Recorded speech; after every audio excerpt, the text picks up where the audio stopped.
My name's Kyle, 22M, and according to my mother, I'm the most selfish person alive. Not because I hurt anyone, not because I stole, but because I dared to want my life to actually be mine. Let me give you some context. I'm the youngest of two. My sister, Riley, 26F, is, to put it nicely, a wreck. She's been in and out of rehab since she was 17, dropped out of high school, burned every job she ever had, and has been addicted to something for more than a decade now. Pills, mostly. Whatever she could get. Last year it was fentanyl. Our dad died when I was 14. Car crash. Sudden. He was the only one who could actually hold Riley accountable, and after he was gone, everything spiraled. My mom, Margaret, was never the same, and neither was our house. I survived by disappearing, studying, working, saving. I kept my head down and pushed through school with one goal: get out.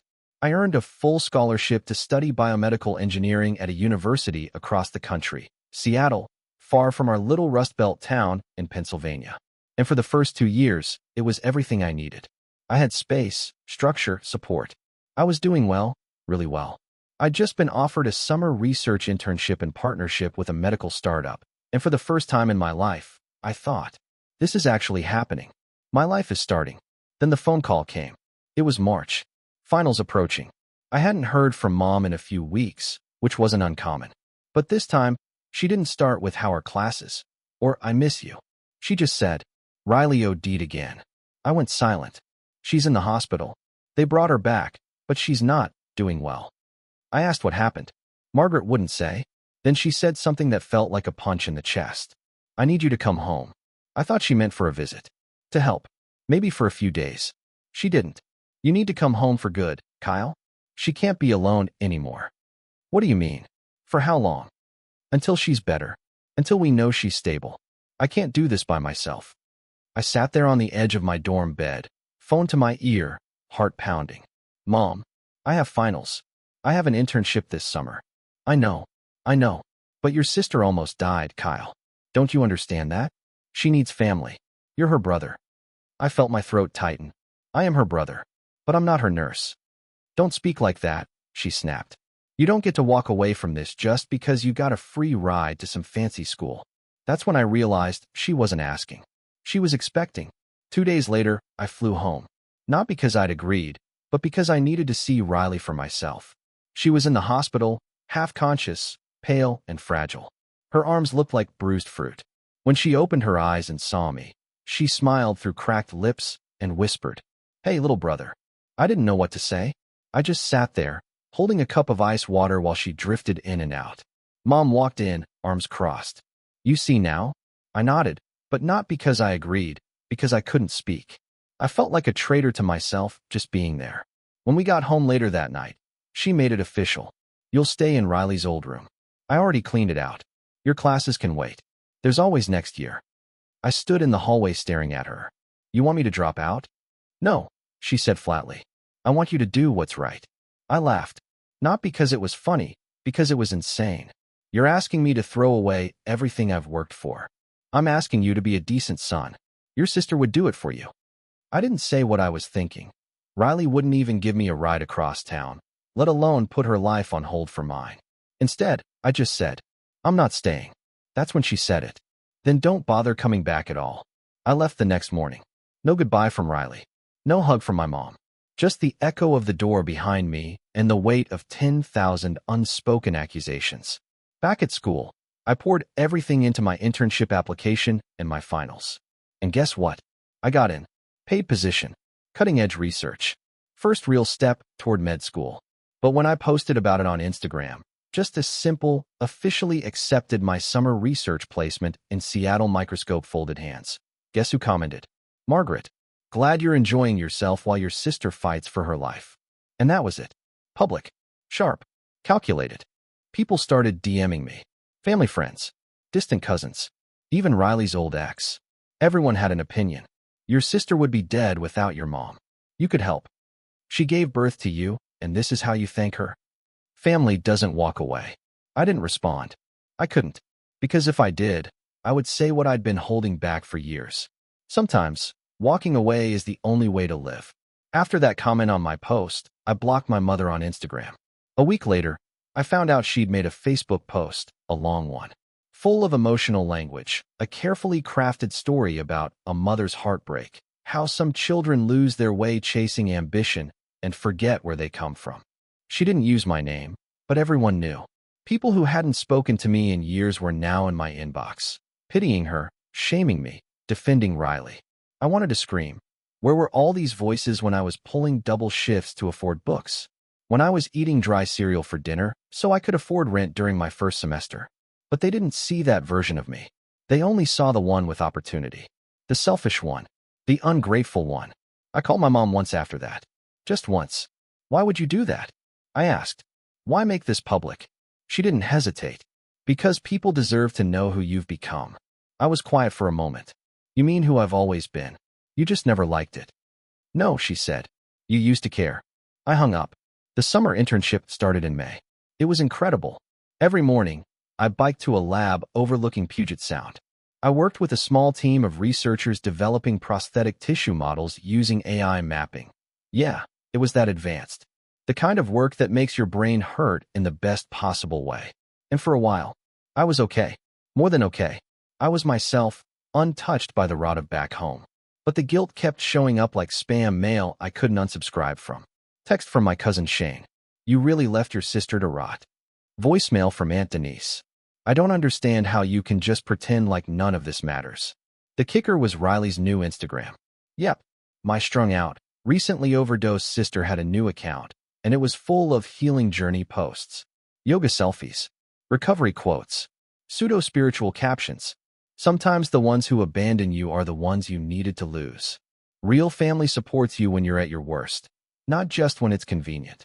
Oh, and a photo of her in a hospital gown holding mom's hand. Caption. The only person who never gave up on me, red heart, #family first, #myrock. I stared at it for a long time. Then I did something I'd never done before. I posted my side. It wasn't long. Just a note. A single image, my university ID badge with the logo of the research lab. Caption. Sometimes the healthiest thing you can do is stop setting yourself on fire to keep someone else warm. I didn't abandon my family. I just finally stopped abandoning myself. The comment section was a war zone within the hour. Supporters, haters, confused classmates. One of Riley's friends called me heartless. A high school teacher DM'd me to say, I knew you were destined for more. Then Margaret texted. Just 4 words. You're not the victim. I stared at it for so long I could feel my chest physically tightening. Not because it hurt, but because it felt deliberate. Like she knew what she was doing. At that point, I started therapy. Not because I wanted to talk it out, but because I needed someone, anyone, to look me in the eye and say, you're not crazy. Her name was Dr. Allen. She wore wide-rimmed glasses and spoke in soft, clipped tones like someone who had seen 100 families like mine and learned long ago not to flinch. She listened, asked sharp questions, paused when I tried to defend Riley. Then one day she said something that cracked the whole foundation. It sounds like you were never given permission to have boundaries. I froze. She leaned forward. Let me ask you, when was the last time someone in your family asked what you needed? Silence. When was the last time you were allowed to say no, without being punished for it? I looked at the floor. I didn't know. In July, Riley graduated from rehab. Mom sent me the announcement through a group text. She's doing so well. She even got a part-time job at the library. We're so proud. I didn't respond. A week later, I got another message. I know we haven't spoken in a while, she wrote. But I wanted you to know we're planning a welcome home dinner for Riley next Sunday. I think it would mean a lot to her if you showed up. I didn't go. Instead, I spent that night sitting on my apartment balcony with a beer, watching the sun slip behind the water. For the first time in my adult life, I felt light. Like I didn't owe anyone an explanation. Like I wasn't trapped in someone else's story. But of course, that wasn't the end. Margaret doesn't let things end. The next day, I woke up to a voicemail. I don't know who you think you are, Kyle. You're not special. You're just a boy who ran away. The voicemail hit harder than I expected. You're just a boy who ran away. Not a man. Not someone who fought for his education. Not someone who survived a house full of shouting, pills, and shame. No, a boy who ran. I didn't answer. I didn't reply, but I didn't delete the message either. It sat there, like a wound I kept picking open. A week passed. Then I got a DM from Riley. Hey, I heard you didn't come to the dinner. My stomach turned. I stared at the screen, thumb hovering. She followed up. I get it. I really do. I've been a shitty sister. But I'm trying. Mom's been a mess about you. She says you've changed. I think maybe you have too. I didn't know what to say. I hadn't spoken to her directly since the hospital. The last real memory I had was of her passed out in the hallway at home, pill bottles like breadcrumbs behind her. But something in her tone felt different. Not sorry. Not emotional. Calculated. I just think you should know she's talking about taking legal steps. I don't know what that means exactly. Just be ready. Legal steps? What the hell did that mean? I called Dr. Allen the next day, rattled. She said legal steps. What the hell could my mom even do? Dr. Allen didn't flinch. She nodded slowly. Do you have any joint accounts? Documents where she's listed? Loans, co-signatures, insurance? I thought back. I'd cut all shared accounts in my second semester. There was a brief time she was a backup contact on my FAFSA, but I'd updated that too. Still, something buzzed inside me, a kind of unease I hadn't felt in months. That night, I checked my university email, and there it was. Notification, third-party inquiry attempt. My mother had tried to request access to my academic records. She actually tried. I called the registrar the next morning. They confirmed that no information had been released, but she'd used my old high school email and claimed parental emergency rights. It happens, the woman on the phone said, sighing. We get these from overbearing parents all the time. Overbearing? No. This wasn't helicopter parenting. This was something else. I sent my mom a message for the first time in weeks. Do not contact my school again. Ever. Her reply came fast. I raised you. You don't get to shut me out like some stranger. You did your part. I'm grown now. You're not grown. You're just selfish. Maybe. But at least I'm not trying to control other people's lives. I'm trying to protect what's left of this family. I left it on read. 3 days later, Riley called. I almost didn't answer. But part of me, stupid, hopeful, tired, hit accept.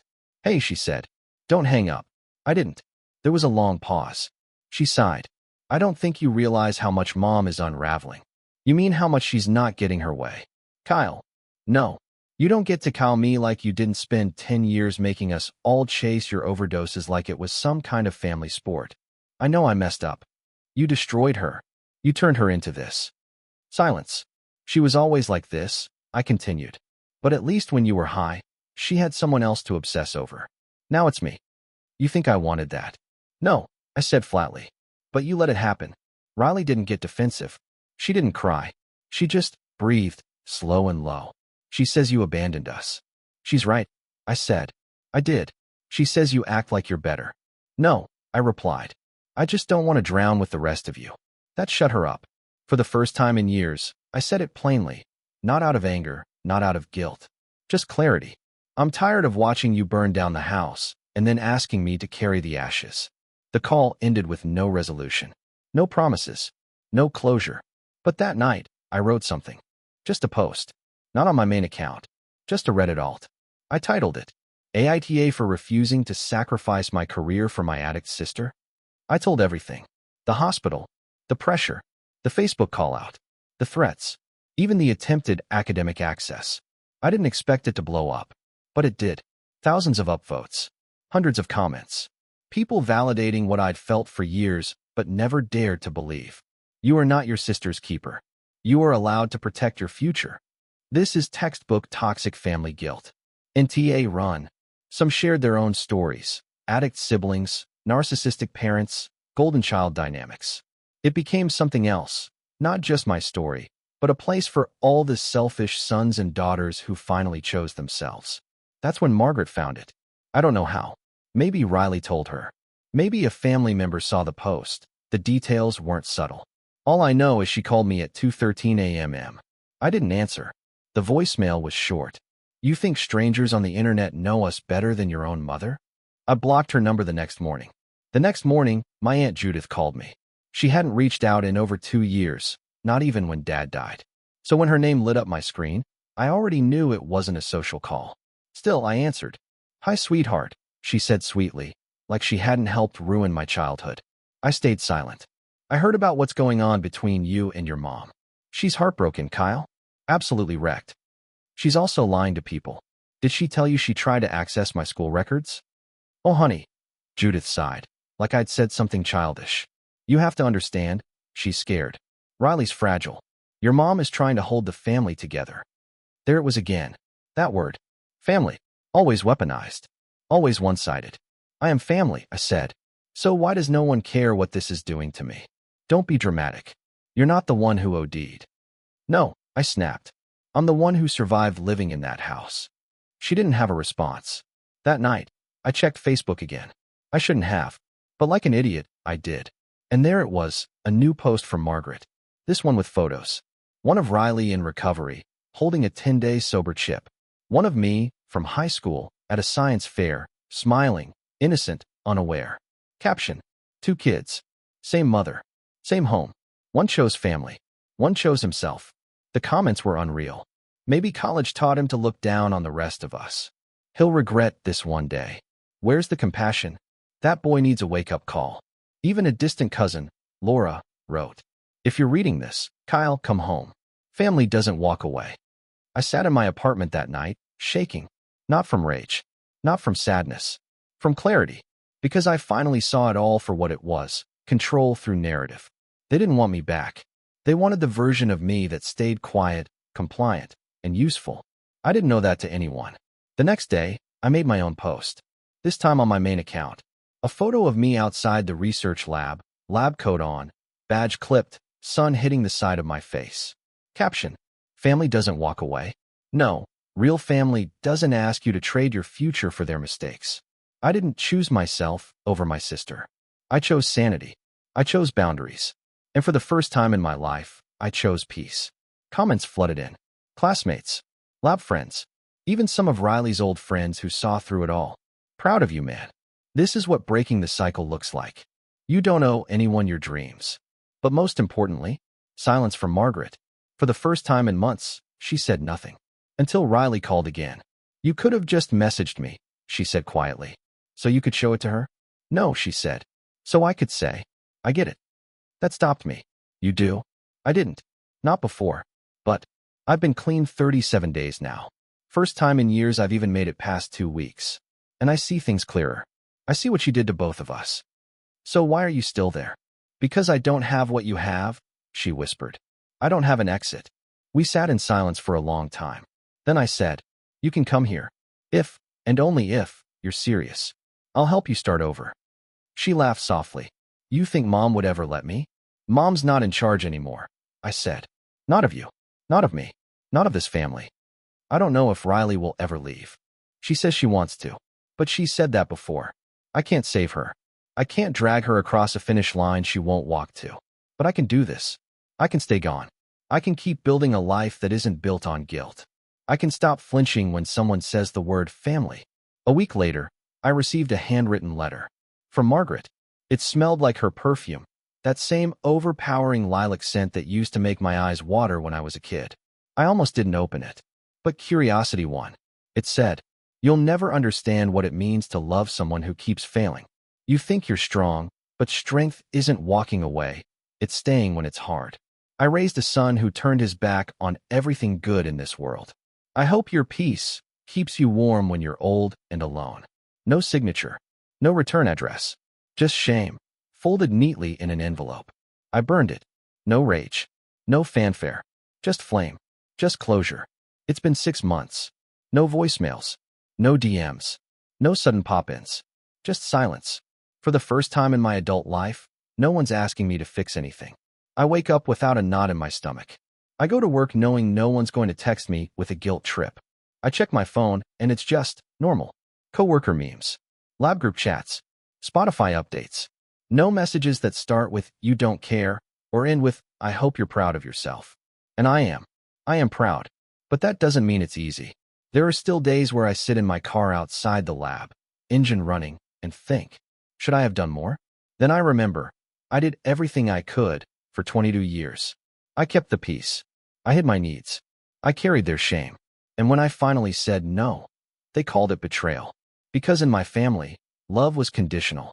It looked like obedience. It sounded like sacrifice. But I don't want that kind of love anymore. Riley texted once since the last call. Just once. Day 49. Still sober. I started group therapy. I replied with a simple, "Proud of you. Keep going." She didn't write back. She didn't need to. That was enough. I'm not her lifeline. I'm not her fallback plan. I'm just me. A brother, yes, but not a savior. People ask me sometimes if I regret how I handled things, especially when they find out the full story. The posts, the voicemail, the family explosion.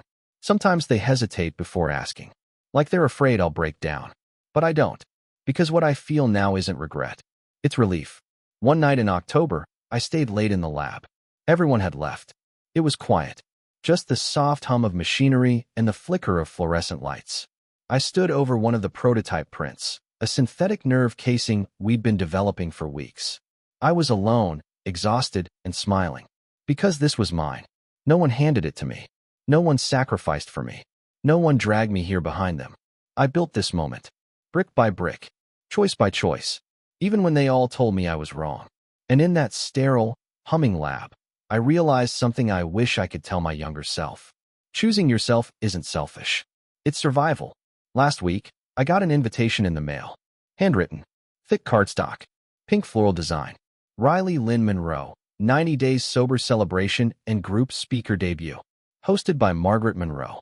I stared at it for a long time. No message inside. No apology. No, we'd love to see you. Just the date, the time, the address. I didn't go. I didn't burn it either. I placed it in a drawer. Not out of sentiment. Not out of guilt. Just so I wouldn't forget how far I've come. I know now that I'll never get the kind of mother I needed. The one who asked how I was doing instead of what I was sacrificing. The one who said, "You're enough," without a condition at the end. The one who didn't make me the villain just because I stopped bleeding for her approval.